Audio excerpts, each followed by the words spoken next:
I still remember the sound of the door clicking shut. It was soft, but it echoed inside me like a hammer. Lisa didn't even look back. "Please." "Wait," I whispered. My voice cracked. "At least tell me why." She paused just long enough to adjust her expensive purse. "I told you we can't afford to care for you anymore.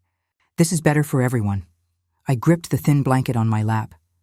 "But this place, it smells like bleach. It's not home. It's a nursing home, not a prison," she said, rolling her eyes. "They'll take care of you. I've signed all the papers." Her heels clicked on the linoleum as she turned toward the exit. I tried to stand, but my knees gave out. "Lisa, please. Where's Michael? Where's my son?" "He's busy. Someone has to work to pay the bills," she snapped. "Don't make this harder than it already is." Tears blurred my vision. I raised him alone after his father died. I worked double shifts so he could go to college. I welcomed you like a daughter. How could you— Lisa's tone sharpened. "Stop with the guilt trips. This is for the best. You'll be fine." She pushed the door open. "Goodbye." The door closed behind her. Silence. I stared at the beige walls, the peeling paint near the ceiling, the single bed pushed against the corner. The air smelled of disinfectant and boiled cabbage. In the hallway, a television played a game show no one was watching. My hands shook. "This can't be happening," I murmured to myself. She left me here. She really left me here. A nurse poked her head in. She looked tired, her scrubs wrinkled. "Mrs. Carter, welcome. I'm Nurse Daniel. Let's get you settled." I forced a smile. "Where's my son? Will he visit?" He hesitated. "Family visits are scheduled on weekends. I'm sure they'll come." He moved toward the window and opened the blinds. The winter light felt cold on my skin. "I'm not a burden," I whispered. I just need to go home." Daniel's eyes softened, but his voice stayed professional. "Let's start with dinner, okay? The dining hall is down the hall to your left. I'll walk you there." I shook my head. "I'm not hungry." "You need to eat something," he said gently. "It'll help." I followed him slowly, my walker squeaking on the floor. Other residents sat in wheelchairs by the walls, staring at nothing. A woman hummed to herself off-key. The smell of instant mashed potatoes filled the air. We reached a table near the window. An elderly woman with bright eyes looked up. "First day?" she asked. I nodded. "My daughter-in-law left me here," she chuckled bitterly. "They all say it's for the best. Name's Martha." She extended a thin, trembling hand. I took it. "I'm Eleanor." "You'll get used to it," she said. "Or you'll stop caring. One or the other." I tried to smile, but my lips trembled. "I thought family meant something." Martha leaned closer. "Family means something until you're inconvenient. Don't worry. You'll find your way." Her words sank deep. My appetite vanished. Across the hall, a young volunteer passed out small cups of juice. She smiled at me. "Apple or orange?" "Apple," I said automatically. The juice tasted like nothing. I stared out the window at the gray parking lot. Lisa's car was gone. She hadn't even left me my coat. Inside my head, thoughts spun like a storm. Did I do something wrong? Did I deserve this? How could Michael let this happen? Martha spoke again. "They'll come back when they need something." "They always do." I turned to her. "What do you mean?" "They want the house, the savings, the insurance," she said flatly. "Once they've got it, you're just another old mouth to feed." Martha's words were like ice water. I wrapped my fingers around the paper cup to stop them from shaking. "I don't want karma," I said softly. "I just wanted to be with my family." Martha gave me a sad little smile. We all did. The dining hall grew louder as trays clattered. Somewhere down the hall, a man coughed, deep and hollow. The smell of bleach mixed with peas and meatloaf. I felt like I'd been dropped into another world, one I never agreed to enter. I pushed the juice away and stood up, my knees trembling. Daniel reappeared at my side. "Mrs. Carter, are you okay?" "No," I said, my voice steadier than I felt. "But I will be." He gave me a look, not pity, but something closer to respect, and guided me back to my room. When the door closed, the quiet felt heavier than the noise. I sat on the edge of the bed and stared at my hands. The wrinkles looked deeper tonight, like a map of every sacrifice I'd made. I whispered to the empty room, "Michael, my son." "How could you let her do this to me?" The clock ticked. In the hallway, A TV audience laughed at a joke I couldn't hear. I lay back on the thin mattress. Above me, the ceiling paint had cracked into shapes that looked like rivers and islands. I traced them with my eyes, trying not to cry. But the tears came anyway, hot and slow, sliding into my hair. "I'm not finished," I murmured. "I'm still here." The words surprised me. They didn't sound like despair. They sounded like a promise. From the other side of the wall, Martha's voice floated through, soft but clear. "You'll find your way out, Eleanor." "We all try," I closed my eyes. I could still see Lisa's face, perfectly composed, as she walked away. I could still hear the click of her heels fading down the hall. But under the grief, something else began to stir. A small, stubborn ember of anger, of resolve. I took a deep breath and whispered again, louder this time. "I'm still here." The clock ticked. The storm inside me steadied. I didn't know how, and I didn't know when, but I knew this wasn't the end of my story. I woke up before dawn to the sound of the hallway cart rattling past. For a moment I didn't know where I was. Then the smell of bleach and oatmeal hit me, and it all came back. Martha knocked softly on my door frame. "You up?" "Yes," I said, pulling the blanket tighter. I hardly slept. She shuffled in with 2 paper cups of tea. "I thought you could use this. It's weak, but it's hot." "Thank you," I whispered. I took the cup and let the steam warm my face. She sat on the chair by my bed. "First nights are the hardest. Tell me about your life, Eleanor." "Sometimes talking helps." I stared at the ceiling. "Where do I even start?" "Start where it hurts," she said. I swallowed. "I raised Michael by myself. My husband died when Michael was 10. I worked at the diner during the day and cleaned offices at night. Every dollar went to his schooling," Martha nodded slowly. "Sounds familiar."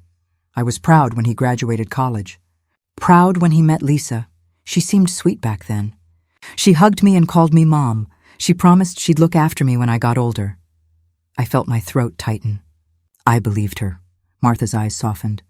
"What happened?" I stared into the tea. Little things at first.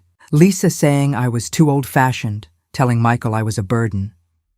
She wanted to sell my house. I said no. 2 weeks later, I was here. For a moment, neither of us spoke.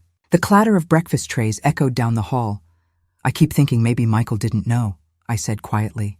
"Maybe she told him something else." "Maybe," Martha said. "Or maybe he just didn't want to fight." I blinked hard. I thought family meant fighting for each other. "It should," she said. "But not everyone's built for that." Her words cut deep. I set the tea down and walked to the window. The parking lot was empty except for a single car with frost on its windshield. "I gave everything for them," I murmured. "Every dream I had, I gave up." Martha's voice was gentle. "You're not alone in this." I turned. "How did you end up here?" She smiled without humor.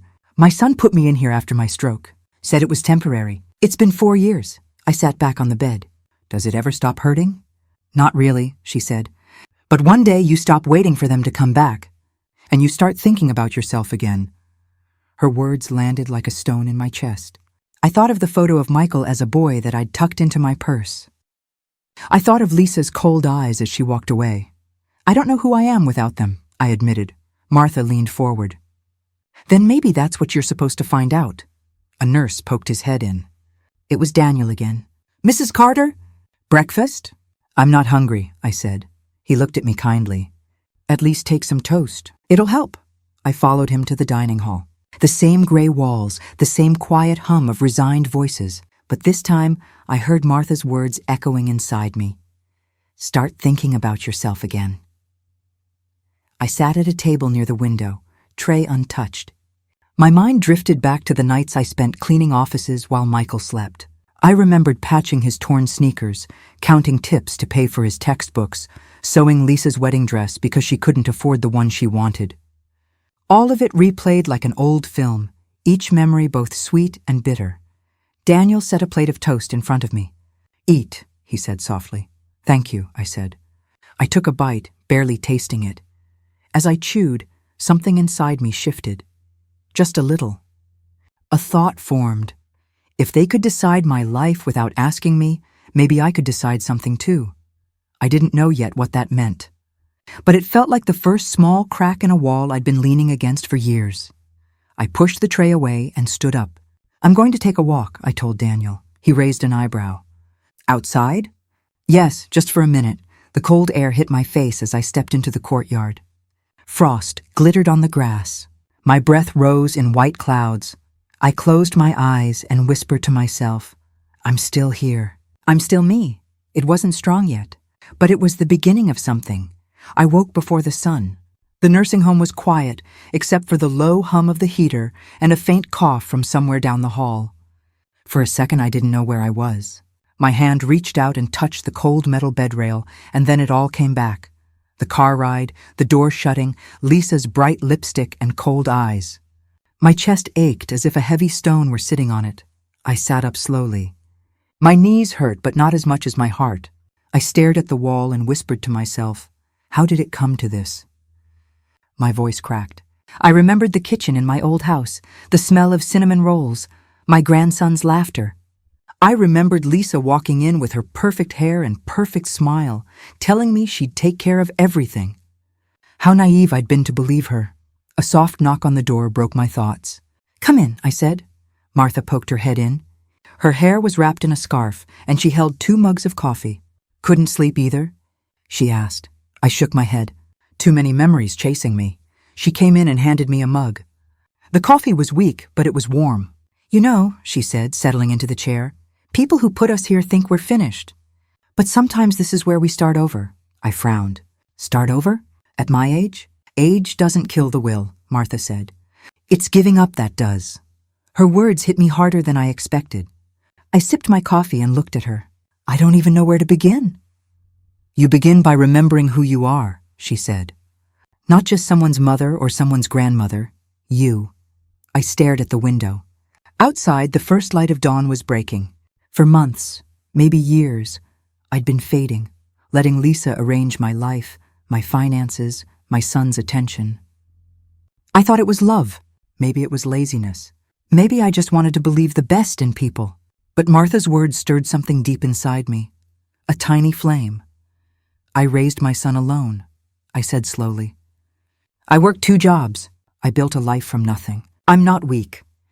There you go, Martha said with a little smile. Say it louder. I'm not weak. My voice grew stronger. I'm not done. For the first time since being left here, I felt my spine straighten. I set the mug down. I don't know how yet, I said, but I'm going to take my life back. Martha nodded. That's the spirit. Don't tell them your plans. Let them see it when it's too late. Her words sent a shiver through me. Lisa thought she'd buried me in this place. She thought I'd fade quietly, but maybe she didn't know me at all. Later that morning during breakfast, I watched the staff wheel in residence, watched the slow shuffle of slippers on linoleum. I could feel eyes on me, some curious, some empty. I forced myself to smile at a nurse, to talk with a man across the table. Small things, but each one felt like a brick laid in a wall I was building inside myself. By lunchtime, I'd learned who managed the finances here, which visitors came and went, and where the payphone was. Small facts, but power hides in details. When my son stopped visiting, I'd believed Lisa's story that money was tight, that the house had to be sold. But now, sitting here, I began to question everything. What had she done with my savings? What lies had she told him? That night I wrote in the little notebook Martha had given me, I will survive. I will find out the truth. I will make them regret underestimating me. The words trembled on the page, but they were mine. I pressed my palm over them like a vow. As days passed, I started to change. I joined the therapy sessions, not because I needed help walking, but because the staff gossiped there. I asked questions in a voice that sounded harmless. I listened. People tell you everything when they think you're harmless. I learned that Lisa had been visiting my son at his office, not bringing him here. I learned she had access to my accounts. I learned enough to know she wasn't just cruel. She was calculated. One afternoon, sitting on the back porch with Martha, I let out a slow breath. I'm going to confront them, I said. Not yet, she warned. Plan first. Make it count, I nodded. She was right. This wasn't about yelling or begging. This was about showing them what they'd thrown away. This was about walking back to my own door with my head high. That night I dreamed of my house again, but this time I wasn't locked out. I stood in the kitchen, sunlight streaming through the windows, and Lisa was on the other side of the door, knocking, her makeup streaked from tears. I woke up with my heart racing. The dream felt like a prophecy. In the darkness, I whispered, "Soon." By the end of the third week, I had gathered enough information to know where my money had gone and how Lisa had isolated my son from me. I had a plan. It was risky, but better than lying here waiting to die. I called an old friend, James, a lawyer I'd helped years ago, using the payphone in the hall. When he picked up, my voice shook, but my words were clear. "James, it's Eleanor. I need your help." He didn't hesitate. "Tell me everything." As I spoke, my heart pounded. I was no longer a victim whispering in the dark. I was a woman taking her first step back into her own life.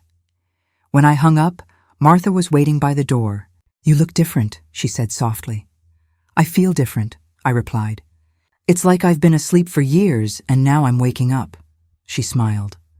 "Good, stay awake. The real fight is just beginning." I went back to my room and sat on the bed. Outside, rain began to fall, soft at first, then heavier. Each drop against the window sounded like a drum beat, a countdown. 3 months ago, Lisa had left me here to fade away.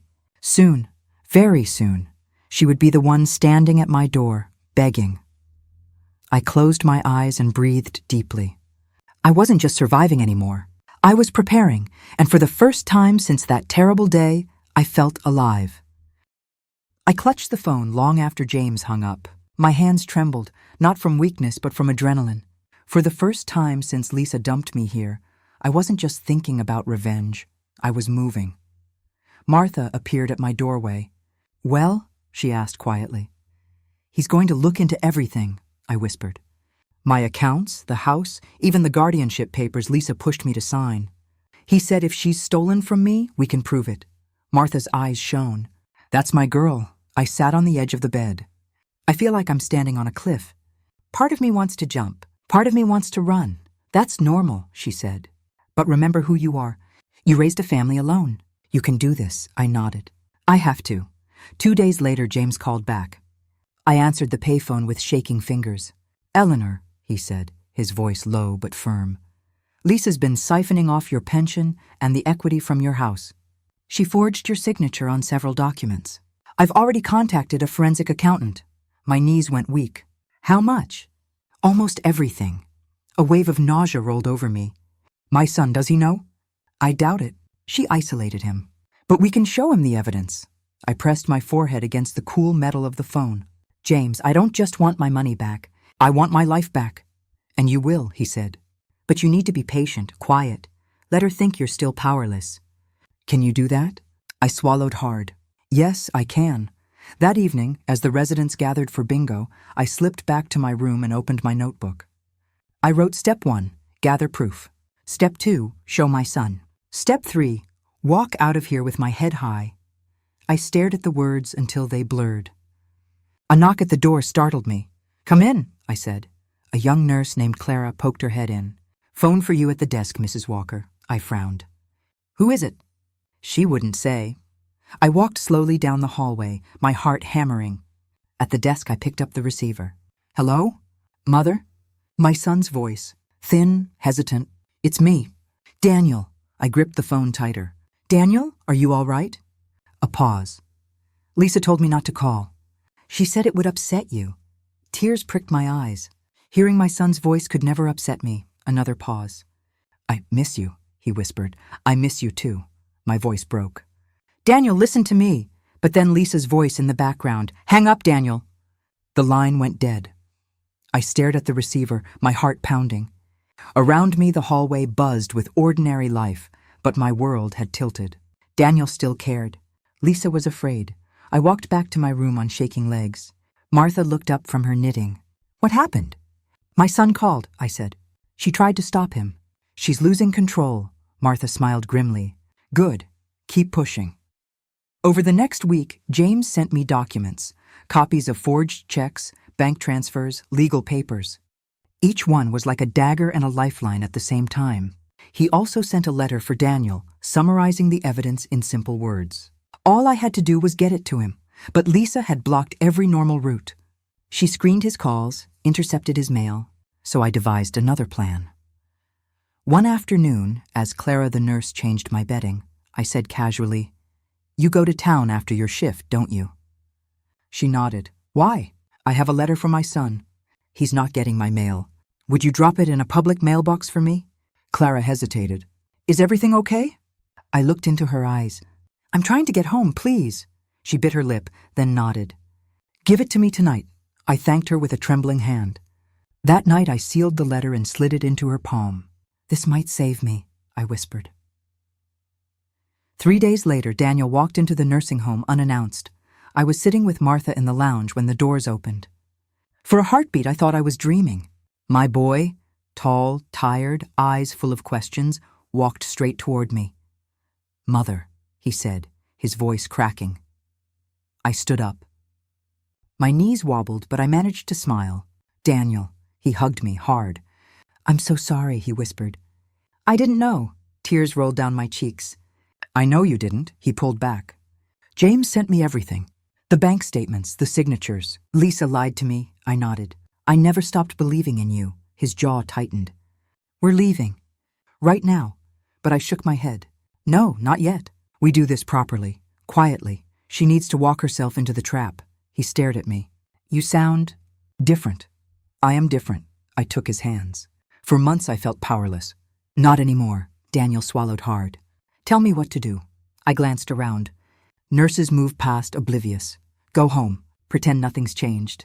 But don't sign anything. Don't give her access to your accounts. And when the lawyer calls you, answer immediately." He nodded slowly. "Okay, promise me," I said. "Let me handle Lisa." He squeezed my hands. "I promise." We hugged again, and for the first time in months my heart felt full. When he left, I sat back down. Martha raised an eyebrow. "How did it go?"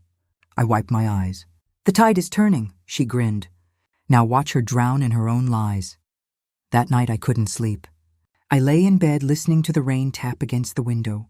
I imagined Lisa pacing the kitchen, sensing the ground shifting under her feet, but not knowing where the cracks were. Soon she would come here, maybe with a fake smile, maybe with threats. She would try to regain control. I turned on the lamp and opened my notebook again. Under the steps I wrote, "Step 4, wait for Lisa to come to me." I underlined it twice. Then I set down the pen, closed my eyes, and breathed. I wasn't afraid of her anymore. Morning came with a golden light slanting through the blinds. Martha found me in the dining hall, sipping coffee like a queen instead of a prisoner. "You look ready," she said. "I am," I replied. "For the first time, I'm not just surviving. I'm fighting." And deep inside me, the spark that had started in Chapter 3 now burned like a steady flame.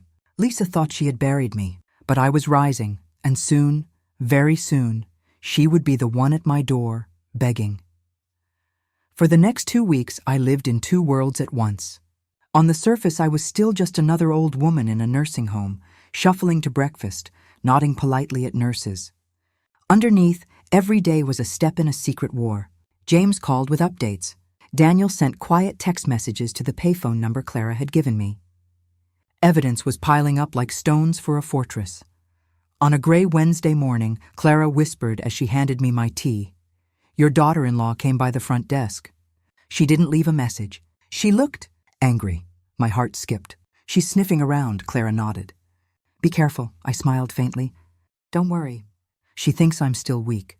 That afternoon, the administrator called me into his office. Lisa was already there, perched on a chair with her perfect posture and a smile sharp as glass. She wore a white coat-style dress and expensive heels. "The picture of control, Mother," she said sweetly. "Surprise," I sat down slowly. "Lisa," she tilted her head. "Daniel tells me you've been having delusions, talking to lawyers, making up stories." I folded my hands in my lap. "If you say so." Her eyes narrowed. "You signed over power of attorney to me. Don't you remember?" "I remember everything," I said softly. A flicker of doubt crossed her face, but she recovered fast. "Well, I'm here to make sure you're comfortable. That's all." I looked at the administrator. "May I speak to my daughter-in-law alone?"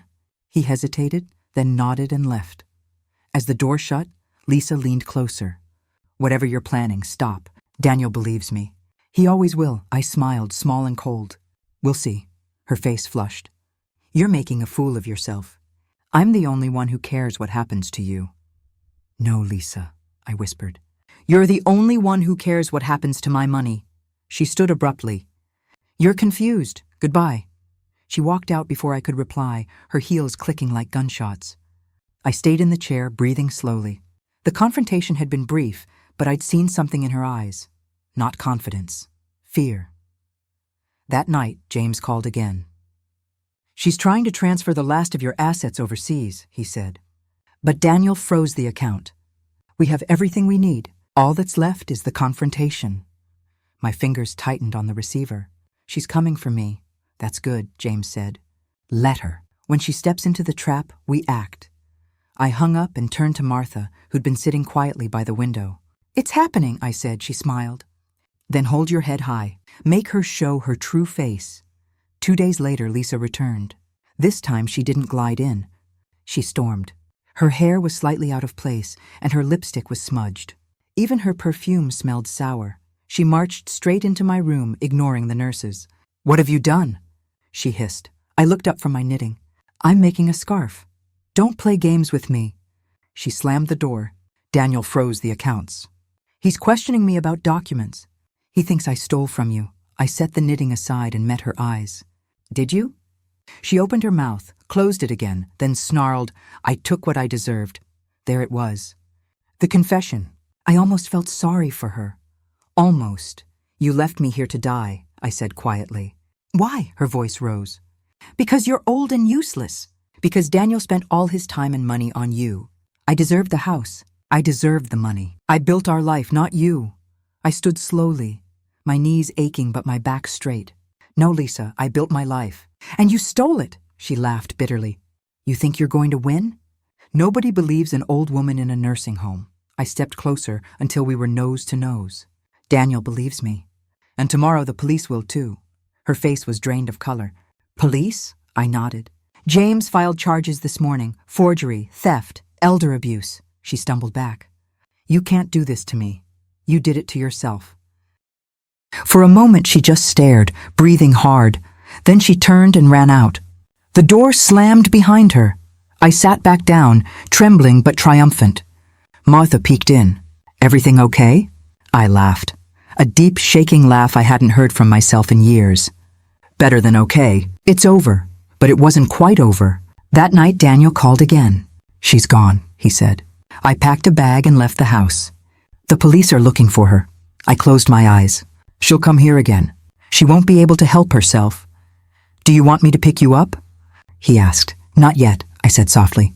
"I want her to see me walk out of here on my own." He hesitated, then said, "I'm proud of you, Mom."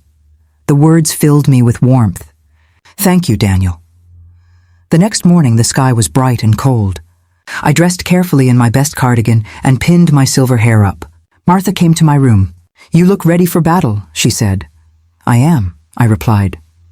At noon, just as lunch trays were being wheeled out, the front doors banged open. Lisa staggered in. Her makeup was smeared, her clothes wrinkled, her eyes wild. She spotted me across the dining hall and rushed over, falling to her knees. "Please," she sobbed. "Eleanor, I'm sorry. I didn't mean it. Don't let them arrest me. Tell Daniel to stop. I'll give everything back." The entire hall went silent. Residents stared, forks frozen in midair. Nurses whispered. I looked down at her, the woman who had left me here to die, and felt an almost frightening calm. I reached for my cane, stood slowly, and said in a clear voice, "Lisa, get up." She shook her head, clutching my skirt. "Please, I'm begging you. You should have thought about that before you betrayed me." Tears streamed down her face. I was jealous. I thought if I took everything, he would finally see me. "Please," I stepped back. "This is between you and the law now." "Not me." She let out a wail as 2 uniformed officers walked in. They took her gently but firmly by the arms and led her away. She kept looking back at me, her mouth open in silent pleading. I stood tall in the center of the dining hall, my hands steady on the cane. Martha's voice whispered at my shoulder. "You did it." "I didn't do it," I murmured. "Karma did." The room erupted in murmurs. Some residents clapped quietly. A nurse smiled at me through tears. I sat down and lifted my cup of tea. For the first time since that terrible car ride, I felt completely free, and as the doors closed behind Lisa, I knew the story wasn't ending. It was the beginning. Tomorrow Daniel will come to take me home. But today, here in this room, I had already walked out. I stared at the phone in my trembling hands after hanging up on Marcus. The last words I'd heard from him echoed like a curse. "You're on your own." The reality sank in. I had no one. No husband, no family support, no place in this world except the crumbling walls of this house and the ghost of my guilt. I collapsed onto the couch, burying my face in my hands. The smell of Grandma's old blanket still lingered here, lavender and soap. It struck me like a punch. She had always loved lavender. Even when her hands trembled and her voice grew weak, she'd still smile when I tucked fresh sprigs into her bedside vase. And I had ripped her away from that comfort. A knock at the door snapped me out of my spiral. It was sharp, impatient, like someone hammering a nail into my chest. I wiped my eyes and opened the door. It was Maya, my childhood friend. We hadn't spoken in months. She looked at me like she was staring at a stranger. "I saw the post online," she said, her voice trembling. "They're saying you abandoned your grandma." I tried to speak, but my throat locked. I didn't abandon her. I thought. "You thought what?" Her eyes glistened. "That she'd just disappear quietly? That no one would know." The room spun. I reached for the doorframe. "You don't understand. Marcus said it was for the best. We couldn't afford—" "Stop blaming Marcus," she snapped. "You made the choice. And now she's sick, Lena. The home is in the news. There's an outbreak. People are dying." Her words crashed over me like a wave. I clutched my chest. No, not her. "She's still alive," Maya said softly, her anger dimming. "But she's asking for you." I pressed my back against the door, sliding down to the floor.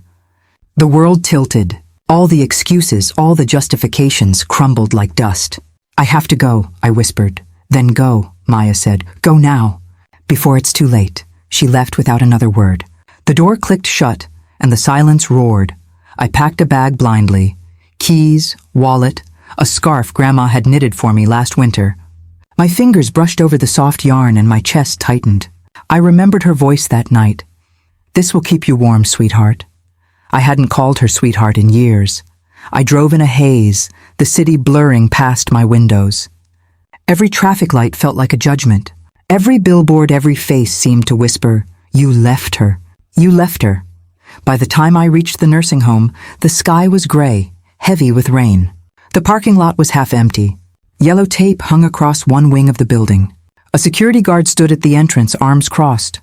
"I'm here for my grandmother," I said, my voice shaking. He eyed me.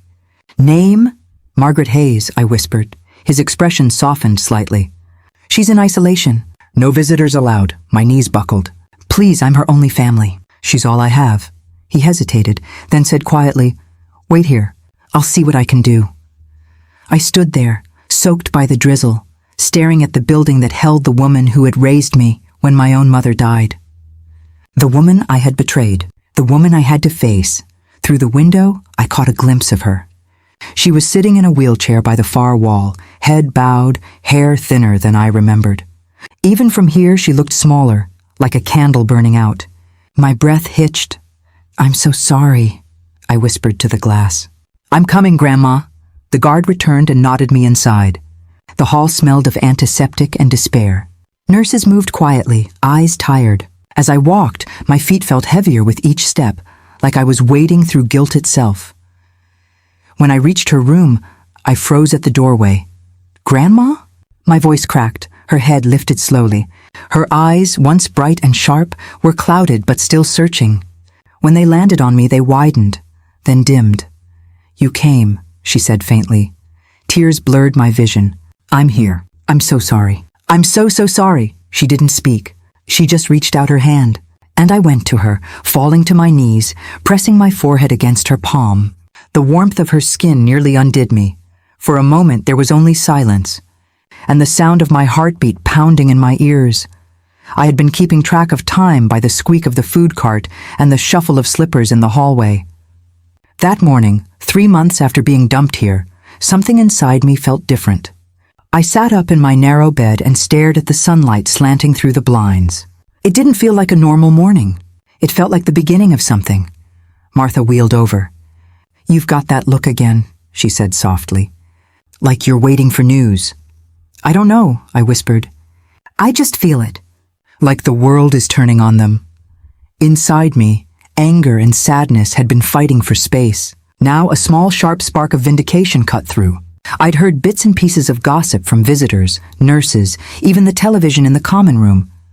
My son's business, once his pride, was in trouble. My daughter-in-law Lena had been seen crying outside a courthouse. But I didn't know the details. Not yet. Later that afternoon, a nurse named Rosa came in with my medication and a smile too wide to be casual. "Mrs. Hayes," she said, "someone dropped off a package for you at the front desk." "From an old neighbor." She winked. I opened the envelope with trembling fingers. Inside was a folded newspaper clipping. The headline screamed, "Hayes contracting files for bankruptcy, investors flee after fraud allegations." My stomach lurched. This was my son's company. I scanned the article, my eyes darting. Money missing, projects abandoned, workers unpaid, lawsuits filed. My breath came shallow. This was exactly the kind of chaos Lena thought she had secured herself against when she took everything from me. Martha leaned over. "Is it them?" "Yes," I breathed. "It's starting." That night, as the ward lights dimmed, I lay awake replaying everything. The day they left me, the look on Lena's face, so cold, so certain she was climbing higher. She had called me a burden. She had called me dead weight. And now the same weight was pressing down on her. I wasn't gloating. Not exactly. I was awake, alive in a way I hadn't been in months. For the first time, I wasn't the helpless one. A week passed. More whispers, more scraps of news. My son Marcus had moved into a cheap apartment after their mansion was seized. Lena had been fired from her job at the boutique. People who once invited them to parties now ignored their calls. Karma was not a thunderclap. It was a slow, relentless tide. One afternoon, Rosa pulled me aside. "Mrs. Hayes, you should know. Your daughter-in-law came here today. She asked about you." I froze. "She was here? Lena?" Rosa nodded. "She didn't see you. I told her you were at physical therapy." She left quickly. She looked rough, like she hadn't slept in days. I felt my hands trembling. Part of me wanted to storm out into the hall and face her right then. Part of me wanted to hide, but another part, quiet, steady, whispered, "Wait. Let her come back on her knees." That night, Martha found me staring at the window. "You're thinking about seeing her." "Yes," I said, "but not yet. She left me to die here. She can wait." The next Sunday, the smell of wet leaves drifted in through the open window. I was in the common room, pretending to read, when the door opened and Lena stepped inside. I almost didn't recognize her. Her hair, once sleek and perfect, was tied back in a messy knot. Her expensive coat hung loose on her frame. Her eyes were red. She clutched a small purse to her chest like a shield. She saw me. Our eyes locked. "Eleanor," her voice cracked. I need to talk to you." Every resident in the room seemed to feel the tension. Conversation stopped. Forks paused in midair. Even the television's volume felt lower. I stood slowly. "What could you possibly have to say to me, Lena?" She glanced around at the curious faces. "Please, somewhere private?" I almost said no, but then I thought of all the nights I'd spent here, crying quietly into my pillow. I thought of how powerless she'd made me feel. I wanted her to feel it too, but I also wanted answers. I led her to the small visiting room off the hallway. The door clicked shut behind us. For a moment, only our breathing filled the space. She spoke first. "Everything's gone, Eleanor. Marcus's business. Our home, my job, people we thought were friends. They've turned on us. We have nothing left." I watched her, my face still. Inside, my heart pounded. "And now you come to me?" Tears spilled down her cheeks. "I know I don't deserve it, but please, please, let me explain." I crossed my arms. "Explain what? How did you convince my own son to dump me in a place you wouldn't leave your dog?" She flinched. "I was scared. Marcus was drowning in debt. You were sick. We didn't know what to do. I thought if we got rid of the responsibility, we could start over." My voice rose, raw. "Responsibility? That's what I was to you? After I raised Marcus alone, after I helped you pay your first rent, after I— My throat closed. I was your family. I know. She dropped to her knees, literally, on the cold linoleum. I know. I'm begging you now, please help us. Even if it's just a place to stay. I'm so sorry. Her hands reached for mine, trembling. I stared down at her, a woman who had once strutted through life on high heels, now kneeling at my feet. For a long time I said nothing. The air between us was heavy with everything unsaid. Every insult, every lonely night, every ache. At last I spoke, my voice low but steady. Get up. She blinked up at me. Get up, I repeated. I will not look down at you the way you looked down at me. Not anymore. She rose slowly, wiping her face. Does that mean— It means, I said, I will think about it. That's more than you gave me. Her eyes filled again. Thank you, I turned toward the door. Don't thank me. Not yet. Back in my room, my hands shook. Martha slipped in quietly. I saw her leave. You okay? I sank onto the bed. I don't know. Part of me wanted to forgive her. Part of me wanted to throw her out. But all of me feels stronger than I ever have, Martha smiled. That's the power coming back. I stared at the window, at the gray sky beyond. For months I had been invisible, forgotten. But now the world is turning. And for the first time since being left here, I felt something fierce bloom inside me. Not just pain, not just anger, but choice. I whispered to myself, this time, I will decide what happens next. And for the first time, the thought didn't feel like a dream. It felt like a promise. For 2 nights after Lena's visit, I couldn't sleep. Her face on the linoleum floor kept replaying in my mind. All the words I'd swallowed for months floated back up. Every insult, every sleepless night, every empty promise. And now she was begging.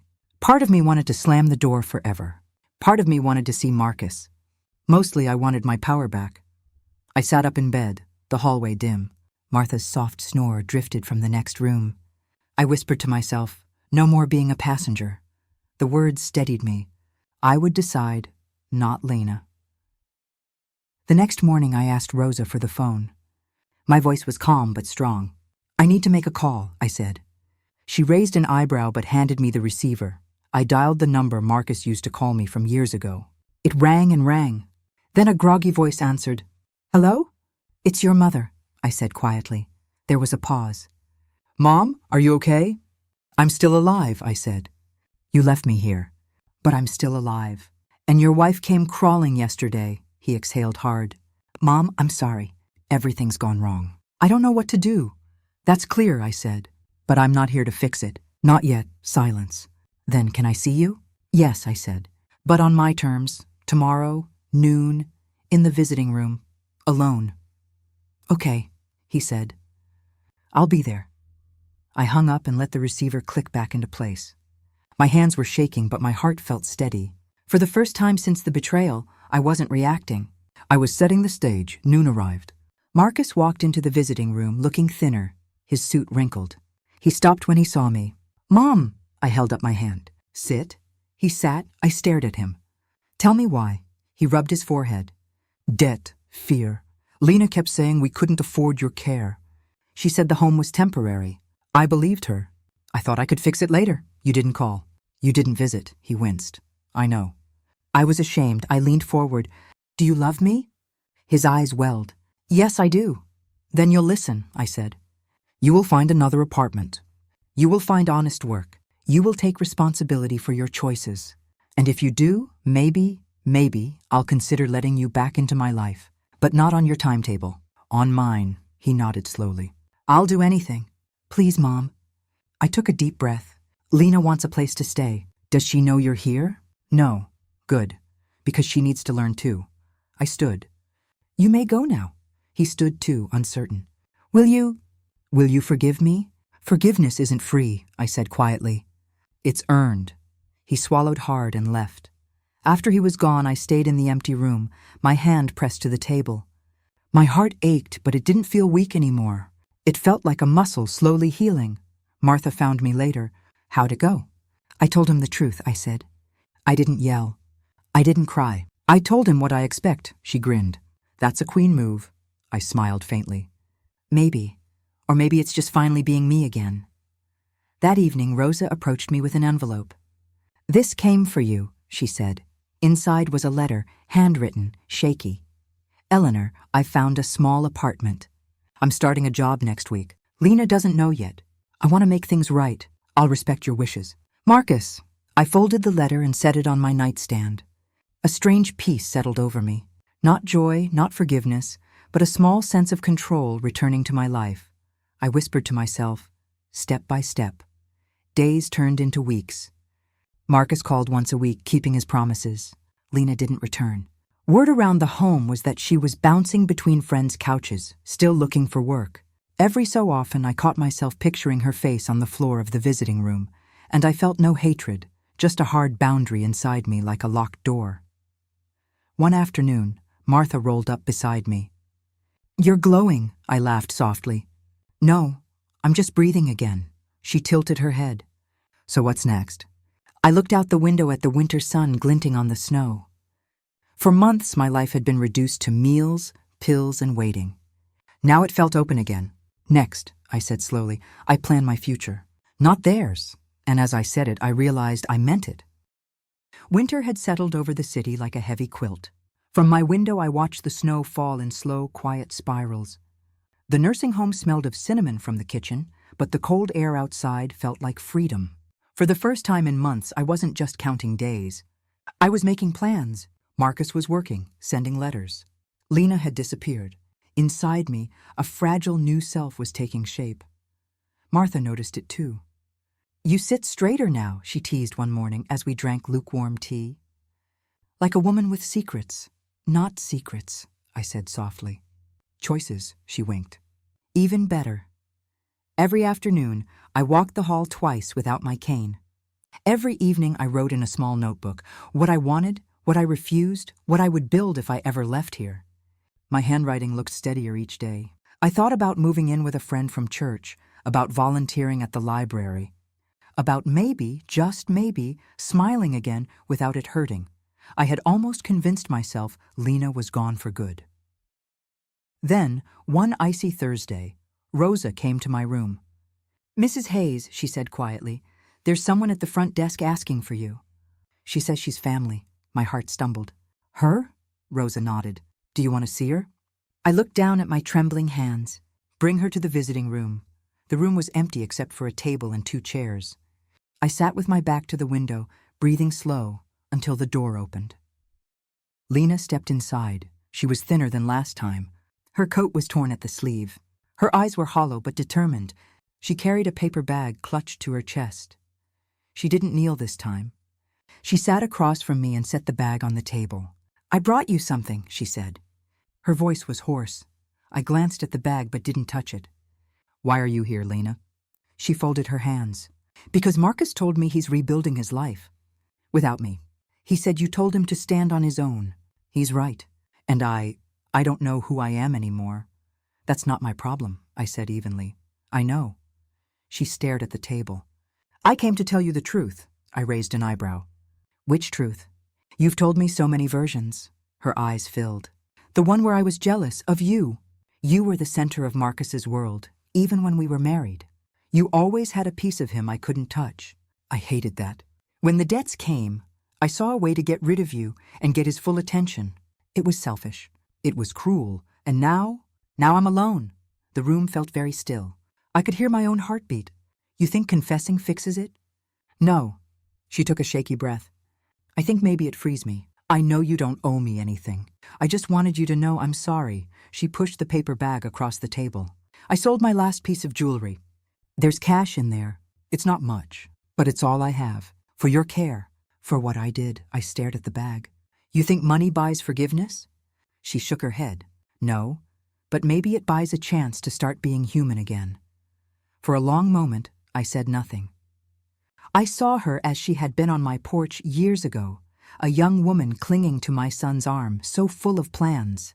I saw her as she was now, stripped of everything but her own choices. Finally, I spoke. "Take the money back," she blinked. "What?" "Take it," I repeated. "You need it to stand up, not to crawl." Her lip trembled. "I don't understand." "You will," I said quietly. This isn't forgiveness. This is a door you can walk through if you choose. Start over, work, make amends. Earn back your own life, but not through me, through you. She covered her mouth with her hand, a sob breaking loose. I don't know if I can.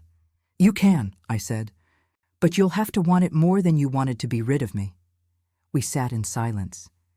Outside the window, the snow kept falling. After a while, she stood, clutching the bag. Thank you for listening, she whispered. I nodded once. Goodbye, Lena. She hesitated at the door. Maybe one day, maybe, I said, but not today. And she left. I stayed in the empty room, staring at the snow. My heart felt heavy, but not bitter. For the first time I saw Lena clearly, not as a villain, but as a weak, frightened woman who had made terrible choices. Forgiveness was still far away, but pity had crept in where hate used to be. Martha found me later. Well, she asked. She came, I said. She told the truth, and I let her walk out. Martha smiled. That's power, you know. Not revenge, power, I touched my chest. It feels like breathing after a long time underwater. That night, back in my bed, I opened my notebook. On a fresh page I wrote, I am not the woman they abandoned. I am the woman who decides. My hand was steady. My heart was too. Outside the window the snow had stopped. The moon shone on the frozen ground like a clean slate. I closed my eyes and whispered to the dark, this is the beginning of me. And for the first time, I believed it. The morning after Lena's visit, the world felt different. The air coming through the cracked window smelled sharper, almost like spring hiding beneath winter. I lay in my narrow bed and listened to the building's pipes hiss and clank. Inside me there was a quiet certainty. I was done waiting for other people to decide my life. I swung my legs over the edge of the bed and stood without my cane. The floor was cold, but my feet felt strong. I dressed slowly, choosing my best blouse, the pale blue one Marcus had given me on my last birthday at home. I pinned my silver hair back and looked in the mirror. My eyes looked older, yes, but steadier. My hands no longer trembled when I buttoned my sleeve. Martha knocked and peeked in. You're up early. I'm going to the library today, I said. They have a volunteer program. Rosa told me. Martha raised her eyebrows. Look at you, planning an escape. Not an escape, I said. A beginning. We walked to breakfast together, and the staff noticed. You're glowing, Rosa said, setting a mug of tea before me. Something good happen? I remembered who I am, I told her, and she laughed like it was a joke. But it wasn't. By noon, I was on the bus, a small canvas bag in my lap. I hadn't ridden public transport in years. The rumble under my feet thrilled me. Outside the windows, the city rolled past. Gray buildings, children stomping in slush, a woman tugging a dog who refused to move. I felt like a ghost come back to life. The library smelled of paper and coffee. It was warm and full of quiet voices. The volunteer coordinator, a young man named Ahmed, gave me a clipboard. We always need people to help with reading groups for children, he said. You said you used to teach? Yes, I said. Long ago. Then you'll be perfect. He led me to a small room where a circle of children sat cross-legged. They looked up at me with curious eyes. I sat down, opened a book, and began to read. My voice trembled at first, then steadied. As I read, the children leaned closer, eyes wide. I had forgotten what it felt like to hold an audience in the palm of my hand. When we finished the story, they clapped. A girl with braids whispered, "You sound like my grandma." I smiled. That's a good thing, I hope. She nodded solemnly. When the session ended, Ahmed thanked me. They liked you, he said. Will you come back next week? Yes, I said without hesitation. I will. Back at the nursing home that evening, Marcus called. His voice crackled through the line. Mom, Lena came to see you? Yes, I said. She told me what she said. She's going into counseling. I felt a small flicker of surprise. Good. I'm proud of you, he said. Of how you've handled all this. Be proud of yourself, I said gently. You're building a life. That's what matters. There was a pause. Do you want me to visit? Not yet, I said. Let me stand a little longer on my own feet. Then come, he understood. Okay, Mom, soon. I hung up and sat for a long time with the receiver in my lap, staring at nothing. A warm, complicated ache filled my chest. Not quite happiness, not quite grief. Something new. Days turned into weeks. I went to the library twice a week, reading to the children. I helped Martha set up a small book club in the common room. I even started walking to the corner cafe for tea. Each time I stepped outside alone, I felt the sky open a little wider above me. One afternoon at the library, Ahmed handed me an envelope. "This is from the city program," he said. "They're offering you a small stipend for your work." I opened the envelope and stared at the check. It wasn't much, but it was money I had earned myself. Tears stung my eyes. "Thank you," I whispered. That night I wrote in my notebook. Today I earned my first paycheck since they left me. Today I remembered the sound of children laughing at my voice. Today I belong to myself. I underlined the last sentence twice. Then came a letter from Marcus. Inside was a photograph, him in a small apartment, smiling, holding a tool belt. Behind him a new window framed sunlight. He had written on the back, "I'm fixing houses now. One day I'll build you a porch of your own again." I pressed the photo to my heart. For years I had waited for someone to rescue me. Now my son was rescuing himself. That was better. Martha saw me smiling at the photo. "Good news?" she asked. "Yes," I said. "Good news? You're changing," she said softly. "It's like watching a tree bloom after winter," I laughed. "It feels like that." One evening, after reading to the children, I walked out into a clear twilight. The snow had melted. Puddles reflected the pink sky. A bus hissed to a stop. People hurried past. I stood on the sidewalk, breathing the city air, and felt the weight of the past lift. Just a little. I realized I wasn't thinking about revenge anymore. I wasn't even thinking about forgiveness. I was thinking about the next story I would read, the next walk I would take, the next small step forward. My life was no longer a wound. It was a path. I whispered to myself, "This is me. This is mine," and I believed it. It was a Sunday morning, bright and still when the knock came. At first I thought it was the nurse or Martha, but the sound was different, soft, hesitant, like someone who didn't believe they were welcome. I wiped my hands on my apron and opened the door. Lena was on the other side. She looked nothing like the sharp, composed woman who had dumped me at the nursing home months ago. Her hair was loose, her makeup gone. The expensive coat hung off her shoulders like it didn't belong to her anymore. In her hands she clutched a paper bag. Her eyes were red. "Eleanor," her voice cracked, "please, I didn't know where else to go." For a moment I couldn't move. My heart thudded. Images flashed. The night she signed the papers, the cold ride to the home, the smell of bleach in the hall. I felt the old anger rise, then fade like a wave receding. I held the doorframe to steady myself. "What do you want, Lena?" "I just need to talk." Her gaze slid to the floor. "Please," I stepped aside. She shuffled in, clutching the bag like a shield. The tiny living room felt even smaller with her in it. I gestured to the chair. She sat, knees close together, eyes darting like a frightened child's. "I lost everything," she whispered. "Marcus left.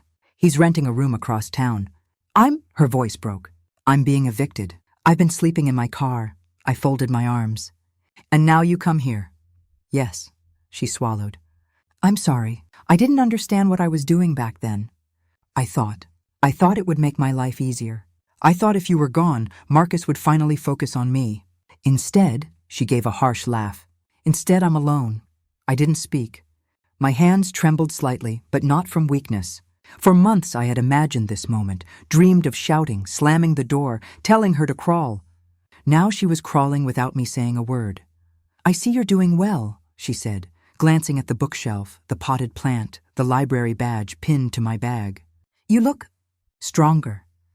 "I am stronger," I said quietly. "I'm glad," she whispered. "I really am." Silence stretched between us. Outside, children shouted as they played.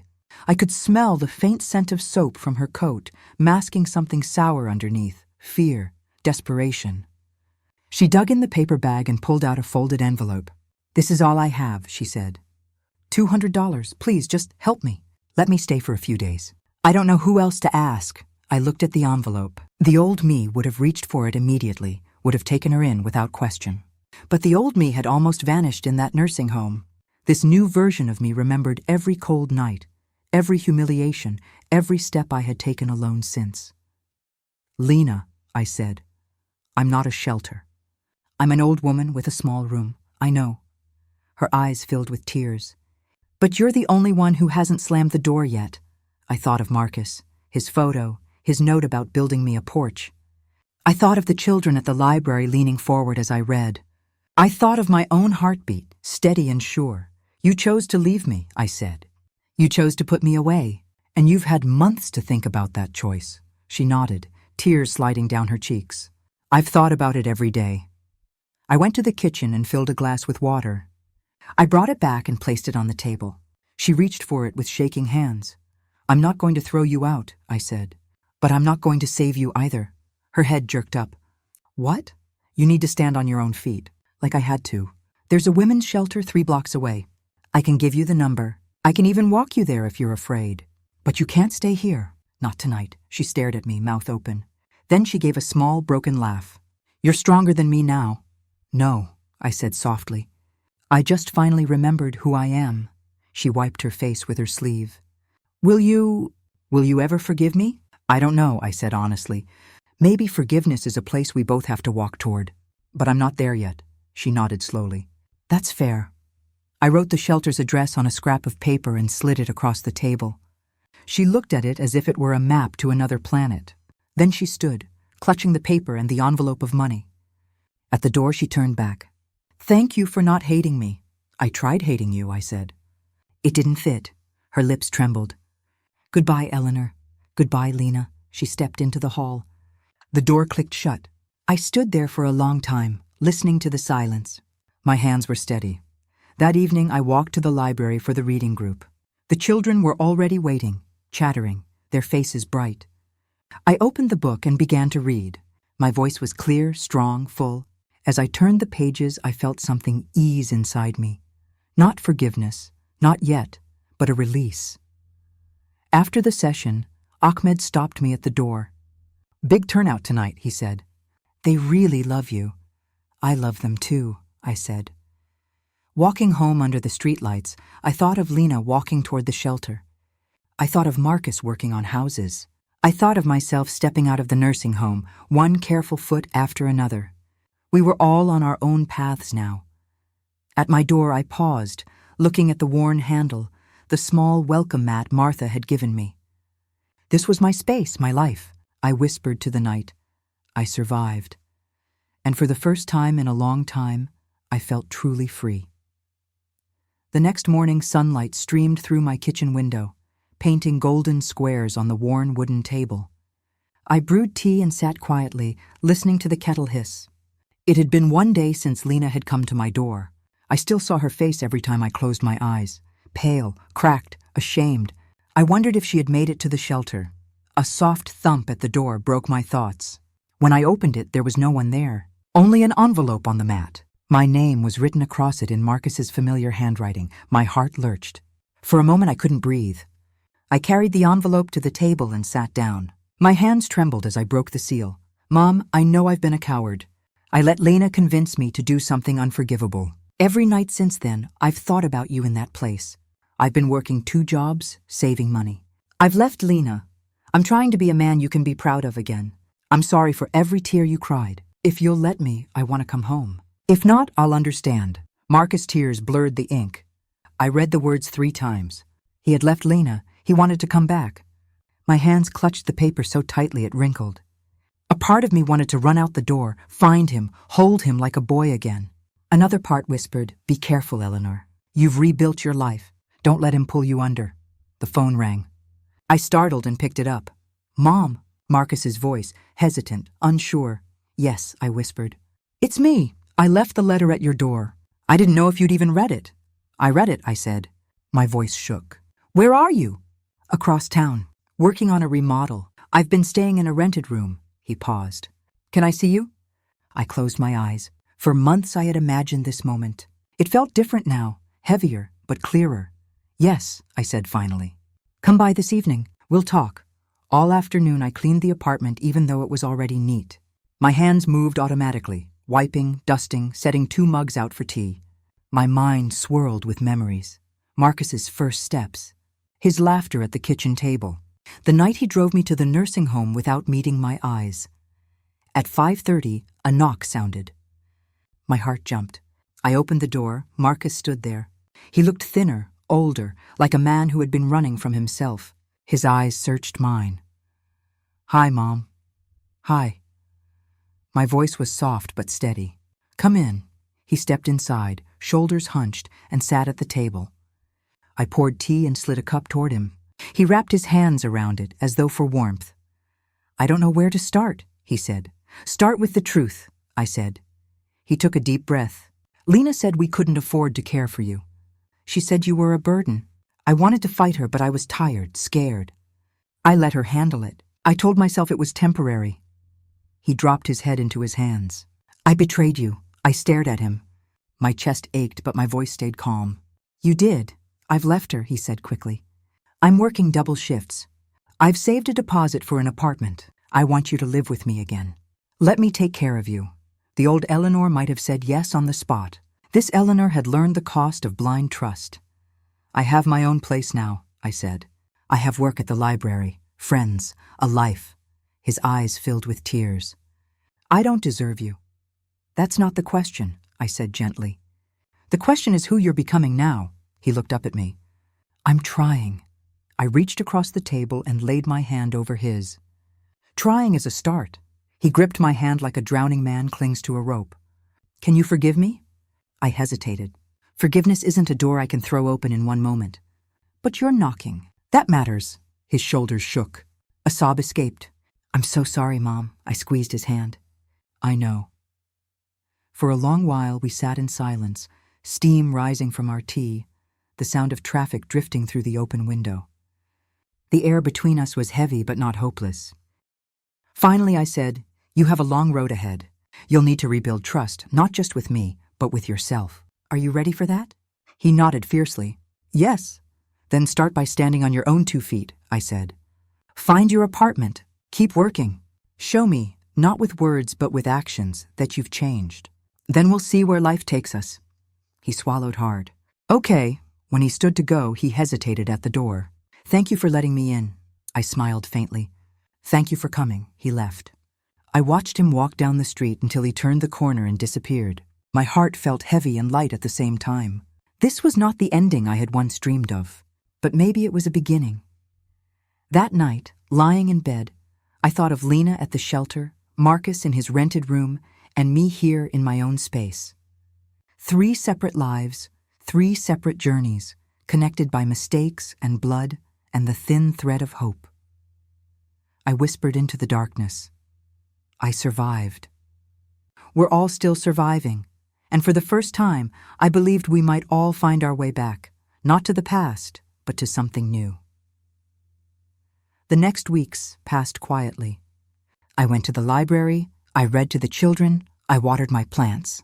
The sun moved across my small apartment each morning, and each night I sat at my window and watched the city lights. Inside me, there was still a tremor of pain, but it no longer ruled me. Marcus called twice. He'd found a tiny apartment near his work. He was saving money. Each call was short, humble. "I'm keeping my promise, Mom," he said once. "I'm showing you with actions." Hearing that made me smile, even though my heart still guarded itself. One afternoon, a letter arrived from Lena. It wasn't handwritten like Marcus's, but typed on plain paper. Inside, she wrote that she had entered a job training program at the shelter, that she had begun therapy, that she had stopped blaming everyone else. At the bottom, she'd scribbled one line in her shaky handwriting. "I don't expect forgiveness, but thank you for not shutting the door." I held the letter for a long time. The anger I once felt had thinned to a quiet ache. I realized I didn't want revenge anymore. I wanted closure. A week later, Marcus phoned again. "Can we come see you?" "Together?" I hesitated. "Together?" "Yes, Lena wants to apologize face to face. I want you to see we're both trying." I looked around my little apartment, at the bookshelf, the tea mugs, the welcome mat. I thought of the woman I had been when they sent me to the nursing home, and the woman I had become since. My back was straighter now. My voice was stronger. I had survived. I could handle this. "Come on Sunday," I said. Sunday afternoon, I set out 2 extra chairs. I brewed tea. My hands were steady. At 3 o'clock, a knock came. When I opened the door, Marcus stood there with Lena a step behind him. She wore simple clothes and no makeup. Her eyes were tired but clear. Marcus looked nervous but hopeful. "Hi, Mom," he said. "Hello," I said. "Come in." They sat at the table like two children called to the principal's office. For a moment, none of us spoke. Then Lena took a deep breath. "I'm sorry," she said. Her voice wavered, but she kept going. "I treated you like a problem to get rid of. I thought if I removed you, I'd have more of Marcus. Instead, I lost everything. You didn't deserve what I did." "I'm sorry," I studied her face. She wasn't hiding behind pride now. She was just a woman who had done something cruel and had to live with it. I let out a slow breath. "I can't forget what you did," I said quietly. "But I can see you're trying to change. That matters," she nodded, tears slipping down her cheeks. "Thank you for letting me say it." Marcus reached for my hand. "I don't have excuses either. I was weak. I let someone else make choices for me. I've been rebuilding, slowly. I don't know if I'll ever earn your trust back, but I'll keep trying." I looked at him. "You've already begun. Keep going." He squeezed my hand. "I will." For a moment, the three of us sat in silence, the only sound the ticking of the clock. I felt the weight of years, of mistakes, of love that had been bent but not entirely broken. Finally, I said, "I've built a life for myself now. I'm not moving back into anyone's care, but my door isn't closed to you. If you want to visit, you can. If you want to call, you can. We go forward one step at a time. That's all I can offer." Marcus's eyes shone. "That's more than I hoped for," Lena whispered. "It's enough." I poured the tea. We drank slowly, speaking in low voices about small things. Marcus's work, Lena's classes, the children at the library. The conversation was awkward but not hostile. There was even a flicker of warmth, like the first pale sun of spring after a hard winter. When they stood to leave, Marcus hugged me carefully, as if he were afraid I might break. "Thank you, Mom," he said. I patted his back. "Thank you for showing up." Lena held out her hand. I hesitated, then shook it. "Good luck," I said. She blinked hard. "You too." They walked down the hall side by side. I watched them go. The door closed with a soft click. I stood there for a moment, feeling the quiet settle around me like a blanket. That evening I went to the library. The children crowded around as I opened a new book. "Is this a good one?" one little girl asked. "It's about a woman who finds her way home," I said. "I think you'll like it." I began to read. My voice filled the room, steady and sure. Outside the sun was setting, but inside the light was warm. As the story unfolded, I realized that my own story was still unfolding too. But now, at last, I was the one turning the pages. I wasn't the abandoned old woman in the nursing home anymore. I wasn't the silent victim. I was Eleanor, still standing, still living, still telling stories. And as I read the final line aloud, I felt something lift from my chest. Not forgiveness, not yet, but freedom. Real freedom, the kind you choose for yourself. I closed the book. The children clapped. I smiled.